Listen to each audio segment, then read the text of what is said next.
Hello, I'm Dr. Nagaraju, consultant dermatologist and cosmetologist and hair transplant specialist, Shweta Skin and Hair Clinic, Kukatpally. ఈరోజు మనం hair fall అయిన వాళ్ళందరికీ మినాక్సిల్ డైరెక్ట్గా start చేయొచ్చా, అసలు ఎలా ఉన్న హెయిర్ ఫాల్ మనకి ఓటీసీలో దొరుకుతుంది కాబట్టి డైరెక్ట్గా మినాక్సిల్ వాడచ్చా లేదా అనే విషయాన్ని తెలుసుకుందాం. మినాక్సిల్ అనేది it's a wonderful drug.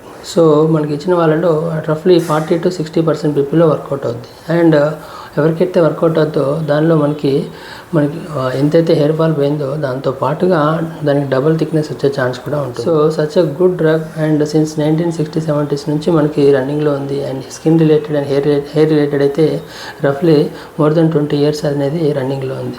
So but మినాక్సిల్ వాడడం వల్ల డిసడ్వాంటేజ్ ఎలా ఉంటాయంటే మనకి స్టార్టింగ్లో ఫస్ట్ 2 months హెయిర్ ఫాల్ అనేది. అండ్ సెకండ్ థింగ్ ఏంటంటే ఒకవేళ కనుక ఫ్యామిలీలో బట్టతల హిస్టరీ అనేది ఉండి ఉంటే మనకి కరెక్ట్గా రెగ్యులర్గా వాడకుండా ఇర్రెగ్యులర్గా వాడితే తొందరగా మనకి బట్టతల వచ్చే ఛాన్స్ అనేది ఉంటుంది. బట్ ఈ మినాక్సిల్ అనేది అన్ని హెయిర్ ఫాల్స్కి డైరెక్ట్గా స్ట్రైట్ అవే తీసుకోకూడదు. సో ఎప్పుడైనా కానీ నాన్ మినాక్సిల్ సీరమ్స్ కూడా కొత్తగా వచ్చాయి. దానిలో మనకి Redensyl, Capixyl and also Procapil and peptides ఇట్లాంటివి చాలా వచ్చాయి. సో వాటిని మనం చూస్ చేసుకోవచ్చు. అండ్ నెక్స్ట్ ఏంటంటే మన యొక్క టైప్ ఆఫ్ హెయిర్ ఫాల్ ఏంటి, అది మనకి టీలోజన్ నెఫ్లూయమా, ఆండ్రోజెనిక్ అలోపేషియానా, అలోపేషియా ఏరియేటానా అండ్ ఇంకా అదర్ థింగ్సా అనేది మనం కంపల్సరీగా చూసుకోవాలి. అది డాక్టర్ గారిని సంప్రదించేసి హెయిర్ స్కాన్ చేసుకొని దాని తర్వాత హెయిర్ ఫాల్ సంబంధించిన రీజన్స్ సంబంధించి బ్లడ్ టెస్ట్ అనేది చేసుకునేసి ఆ తర్వాత మనం ప్రాపర్గా మనం ప్రోటోకాల్ ప్రకారంగా ఫాలో అయితే మనకి ఎటువంటి సైడ్ ఎఫెక్ట్స్ లేకుండా చక్కగా మనకి ప్రాపర్గా ట్రీట్మెంట్ అనేది నడుస్తుంది. అండ్ ఆల్సో ఒత్తుగా హెయిర్స్ కూడా